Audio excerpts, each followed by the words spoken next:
अयोध्या जी में आज राम मंदिर बना, इस मंदिर के लिए लाखों लोग मर गए, छातियों पर गोलियां खाई, कानून की लंबी लड़ाइयां लड़ी।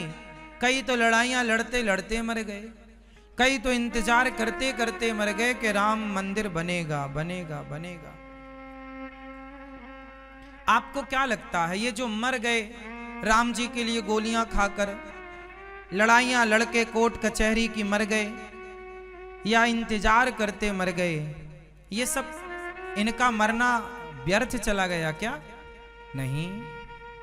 इन सबको कौन सी गति मिली होगी?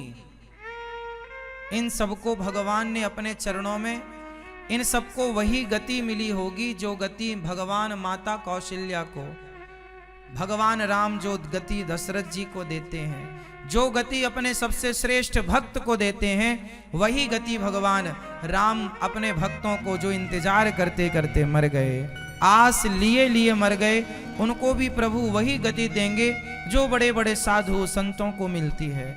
माना कि हमें और आपको क्या लग रहा है कि वो मर गए, वो देख नहीं पाए ना।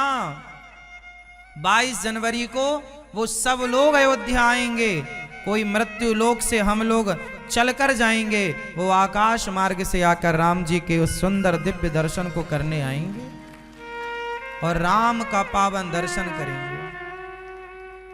भगवान के लिए कोई एक पग रखा होगा, एक पग, कोई घर के बाहर तक गया होगा कि चलो हम भी राम जी के दर्शन करने चलते हैं, या हम भी राम के लिए मरने के लिए चलते हैं, राम की इस लड़ाई में हम भी सम्मिलित होने चलते हैं। कोई द्वार तक गया होगा और द्वार तक जाके लौट आया होगा बाद में, तो गया था ये तो भगवान याद रखेंगे, लौट आया ये भूल जाएंगे भगवान, और उसे भी वही गति देंगे।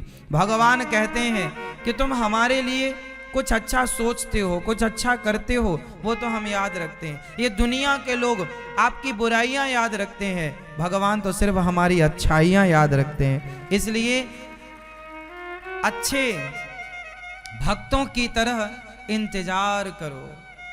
भक्तों को क्या करना पड़ता है? इंतजार। सालों लग जाते हैं, जन्म लेके मर गए लोग इंतजार करते करते। भगवान बहुत इंतजार कराते हैं, इसलिए हमारा ये जन्म इंतजार करते करते पूरा हो जाए तो कोई बात नहीं, अगला जन्म फिर लेना, फिर भगवान से कहना प्रभु हम आपके लिए रोते रहें, फिर अगला जन्म लेना, फिर कहना प्रभु हम आपके लिए रोते रहें, फिर अगला जन्म लेना, फिर कहना कि हे प्रभु हम आपकी यादों में रोते रहें, हमें आपके सिवा कुछ नजर ना आए। तब तक जन्म लेते रहना जब तक प्रभु अपने गले से ना लगा लें, जब तक अपने हृदय से ना लगा लें, तब तक जन्म लेंगे। पर किसके लिए?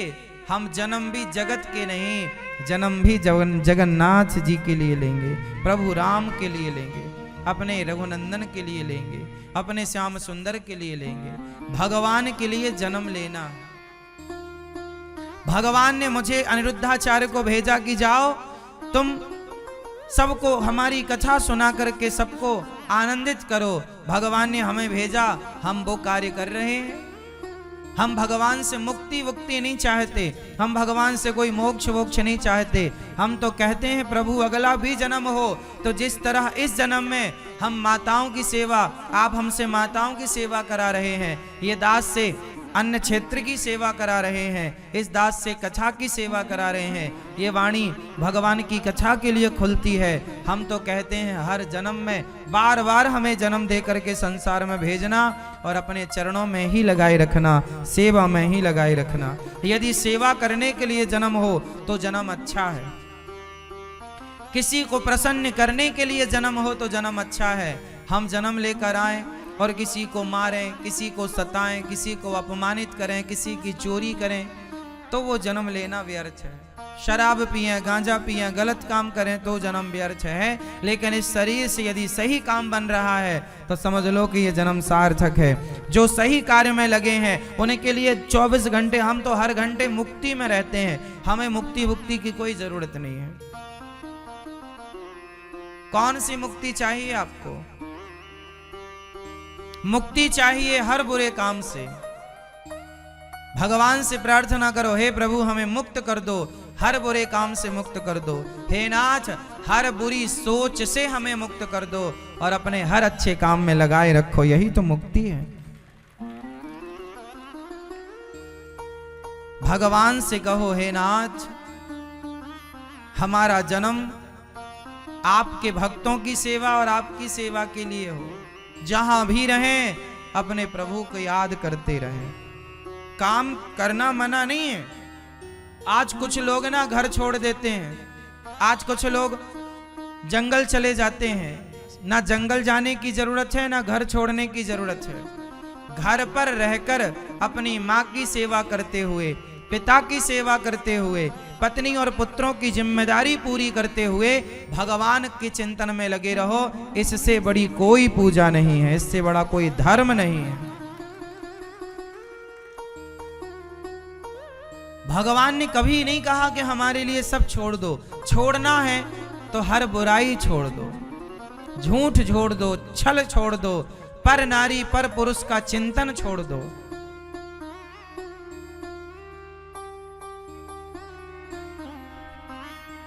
कर्म छोड़ के अर्जुन भाग ही तो रहे थे। मैं युद्ध नहीं लड़ूंगा, भगवान ने कहा लड़ना पड़ेगा। भगवान कृष्ण क्या कहते हैं? कर्म करो। आप लोग कर्म करते हैं कि नहीं? खूब काम करो, खूब सारा पैसा कमाओ, खूब नाम कमाओ। कम पैसा कमाते हो आप, ज्यादा पैसा कमाओ, परंतु याद रहे कि उस पैसे का केवल सदुपयोग करना है। पैसा ज्यादा कमाना क्यों जी? पैसा कम कमाना चाहिए कि ज्यादा? बताओ। पैसा कम कमाना चाहिए कि ज्यादा? जोर से। ज्यादा। पैसा ज्यादा कमाओ और ज्यादा पैसे से ज्यादा क्या करो? सेवा। ज्यादा पैसा होगा आपके पास तो आप ज्यादा सेवा करेंगे, कम पैसा होगा आपके पास तो आप कम सेवा करेंगे। इसलिए आपके पास ज्यादा पैसा होना चाहिए। ज्यादा पैसा हो तो ज्यादा सेवा करो समाज की। भूखे को ज्यादा से ज्यादा रोटी पहुंचाओ, ज्यादा से ज्यादा निर्वस्त्र को वस्त्र दो, ज्यादा काम आओ समाज के। अच्छा बताओ, आपकी जरूरत समाज को है या नहीं? आपकी जरूरत, आपकी रोटियों की जरूरत समाज को है या नहीं?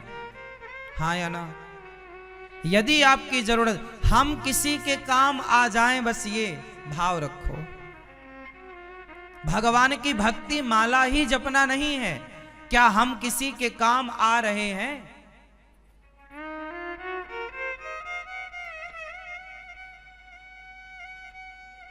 क्या आप किसी के काम आ रहे हैं? अपनों के काम ही नहीं, समाज के, दीन दुखी के, परोपकार की भावना लेकर समाज में निकलो। आज भगवान ने मुझे दिया है तो मैं समाज की सेवा में लगाऊं। मैं 2 रोटी कम खाऊं पर आपको ज्यादा खिलाने का भाव रखो।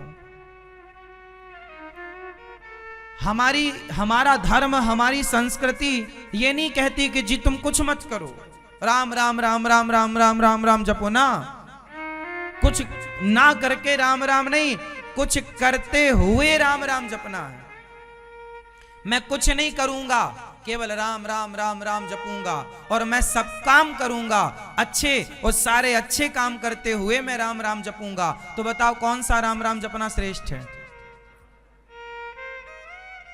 एक तो ये राम राम के जी मैं कुछ नहीं करूंगा, ना पत्नी का ख्याल, ना पुत्र का, ना माँ का, ना बाप का, ना समाज का, मैं कुछ नहीं करूंगा, किसी का कुछ नहीं करूंगा, केवल मैं राम राम राम राम राम राम राम राम राम राम जपूंगा। और एक ये है कि मैं हर कार्य करूंगा, माँ की सेवा भी करूंगा, पिता की सेवा भी करूंगा, पत्नी और पुत्रों की जिम्मेदारी भी पूरी करूंगा, और समाज को सही मार्गदर्शन करते हुए, कोई भटक गया, कोई भूखा है, कोई निर्वस्त्र है, उसको वस्त्र देकर, भूखे को भोजन देकर, प्यासे को पानी देकर, ये सब कुछ करते हुए फिर मैं राम राम राम राम जपूंगा। कौन सा राम राम जपना श्रेष्ठ है? बताओ बताओ, कुछ बोलेंगे नहीं? कुछ ना करते हुए राम राम जपना या सब कार्य करते हुए राम राम जपना? श्रेष्ठ जप वही है जो हर कार्य। दशरथ जी गृहस्थ थे, वशिष्ठ जी गृहस्थ थे, गृहस्थ में रहकर गृहस्थी की जिम्मेदारियां पूरी करते हुए, परंतु कार्य ईमानदारी। देखो यहां पर आज सबसे ज्यादा क्या है, आज लोग बेईमान हो रहे हैं। 99% लोग बेईमान हैं। ना तो गृहस्थी बुरी है ना तो कर्म बुरा है, लेकिन जब गृहस्थी और कर्म धर्म से जुड़ी हो तो, और धर्म से जुड़ा हुआ व्यक्ति कभी झूठ नहीं बोलता, क्योंकि धर्म है ना दूसरा सत्य समाना। आज परेशानी क्यों है? लोग कहते हैं महाराज जी हम पूजा पाठ बहुत करते हैं, कोई फल ही नहीं मिलता। तुम दिन भर राम राम जपो और दिन भर राम राम जपो और दिन भर झूठ बोलो, दिन भर छल कपट करो, तो उस राम राम का अर्थ क्या है? बताओ। कोई झूठ बोले और राम राम जपे तो उस राम राम का अर्थ है? 100 बार राम राम बोलने की जरूरत नहीं है साहब। तुम सच्चे राह पर चलो, कभी झूठ ना बोलो, ईमानदारी की रोटियां खाओ और फिर एक राम बोल दो, वो 1 करोड़ के बराबर है। एक। और तुम दिन भर राम राम जपो और झूठ बोलो, छल करो, कपट करो। आज इसलिए तो भक्ति का प्रभाव समाज में दिखता नहीं है। भजन रोज कर रहे हैं, आप लोग क्या कहते महाराज जी हम तो माला खूब जपते हैं, हमें तो भगवान मिले नहीं, हमारा तो भगवान का साक्षात्कार नहीं हुआ, कुछ फर्क ही नहीं पड़ा। क्या तुम्हारे जीवन में धर्म उतरा है? क्या तुम सत्य के राह पर चले हो? क्या तुम्हारे अंदर से छल कपट गया है? तुमसे किसने कहा कि तुम दिन भर राम राम जपो? तुमसे कहा जाता है तुम झूठ छोड़ दो, हर गलत काम छोड़ के केवल एक बार सच्चे मन से एक राम का नाम जप लो, वो एक बहुत, लेकिन ईमानदारी से। कर्म करता हुआ व्यक्ति, एक बार क्या हुआ, नारद जी वैकुंठ गए, वहां भगवान एक कागज पर, एक भोजपत्र पर कुछ बना रहे थे। तो नारद जी ने यूं ही पूछ लिया, प्रभु आप क्या बना रहे हैं? भगवान बोले कि मैं भक्त के लिए घर बना रहा हूं, ड्राइंग तैयार कर रहा हूं, फिर विश्वकर्मा से इसी नमूने का सुंदर सा दिव्य लोक बनवाऊंगा और लोक अपने एक भक्त को दूंगा। नारद जी बोले लगता है हमारी तैयारी चल रही है, हमारे लिए भगवान घर बनवा रहे हैं, क्योंकि हम बहुत बड़े भक्त हैं भगवान के, हमसे भी बड़ा कोई होगा। चलो, नारद जी तो जिज्ञासु हैं। नारद जी ने कहा प्रभु क्या नाम है उस भक्त का? भगवान बोले भक्त का नाम नहीं बताएंगे। नारद जी बोले प्रभु बताओ क्या नाम है उस भक्त का? भगवान बोले उस भक्त का नाम है रामदीन। रामदीन। अच्छा, तो भगवान उसके लिए घर बना रहे हैं? हाँ। नारद जी बड़े दुखी हो गए, प्रभु हम आपके इतने बड़े भक्त हैं, हमारे लिए कभी घर नहीं बनाया, क्या हमसे भी बड़ा भक्त है वो आपका रामदीन? हाँ, अच्छा एड्रेस दो, पता दो, हम जाके देखते हैं कि भक्त है कि ऐसे ही है। भगवान बोले जाओ फलाने गांव में, फलाने खेत में उसका छोटा सा घर है और वो किसान है, खेती करता है, उसकी पत्नी है, उसके बच्चे हैं। अब चले नारद जी, तो तो देखा एक किसान था, एक 2 बैल, और वो हल चला रहा था खेत में, और हल चलाता जाए, जुताई और बुवाई करता जाए, और श्रीमन नारायण श्रीमन नारायण हर थोड़ी थोड़ी देर में वो कहता जाए, हे श्रीमन नारायण मैं आपको कभी भूलूं नहीं। बस इतना कहता जाए कि हे श्रीमन नारायण मैं आपको कभी, आप नहीं बोलेंगे ना, हे श्रीमन नारायण मैं आपको कभी भूलूं नहीं, हे श्रीमन नारायण मैं आपको कभी भूलूं नहीं। ऐसा वो बार बार बोल रहा था। अब नारद जी बोले, लो ये तो थोड़ी थोड़ी देर में नारायण नारायण बोलता, मैं तो दिन में रेगुलर नारायण नारायण जपता हूं। दौड़ के नारद जी फिर गए, हे प्रभु आपका निर्णय गलत है, वो तो बहुत कम बोलता है आपका नाम, वो कम भगत है, मैं बड़ा भक्त हूं आपका, मेरे लिए घर बनाओ। भगवान बोले, अच्छा एक काम करो,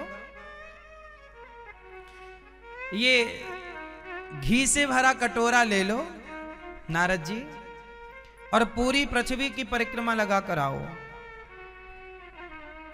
और परिक्रमा करते हुए याद रखना कि एक बूंद जमीन पर घी गिरना नहीं चाहिए, और यदि गिर गया तो फिर काम बिगड़ जाएगा, और यदि नहीं गिरा तो फिर मैं आपके लिए घर बनाऊंगा। अब नारद जी घी का कटोरा भरते हैं, और घी का कटोरा भर करके नारद जी पूरी पृथ्वी की परिक्रमा करने चले। पूरी पृथ्वी की परिक्रमा नारद जी ने की, और घी का कटोरा भर के रखा। नारद जी एक बूंद घी ना गिर जाए इसके चक्कर में धीरे धीरे धीरे धीरे नारद जी चले। पूरा ख्याल रखा कि एक बूंद घी जमीन पर गिर ना जाए। पूरी परिक्रमा लगी, काफी दिन लग गए। कुछ दिन बाद नारद जी लौटे। भगवान ने कहा आओ। नारद जी ने कहा प्रभु ये रहा घी का कटोरा, एक बूंद कहीं नहीं गिरा, आप चेक कर लो। भगवान बोले वो तो सब ठीक है, ये बताओ कि इन दिनों में आप घी का कटोरा लेकर जब चले, इस दौरान आपने मुझे कितनी बार याद किया? नारद जी बोले प्रभु क्षमा करना, पूरा ध्यान घी पर था, तो आपको जरा भी हम याद नहीं कर पाए। नारद जी से भगवान ने कहा कि तुम तो फुर्सत हो, तुम्हारे तो कोई काम नहीं है, तो तुम दिन भर नारायण नारायण जपते हो, लेकिन देखो आज तुम्हें हमने जरा सा काम दिया तो तुम उस काम में हमें भूल गए कि नहीं। लेकिन वो रामदीन, वो किसान सारा काम करता है, अपनी गृहस्थी का सारा काम करता हुआ हर थोड़ी देर में कहता रहता है श्रीमन नारायण मैं आपको कभी भूलूं नहीं। वो काम करते हुए मुझे याद रखता है।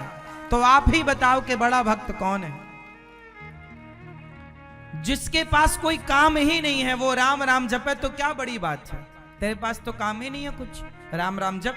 लेकिन जो काम करते हुए राम राम जपते हैं वो गृहस्थ होते हैं, और भगवान उन भक्तों से अत्यधिक प्रेम करते हैं जो कर्म करते हुए प्रभु को याद रखते हैं।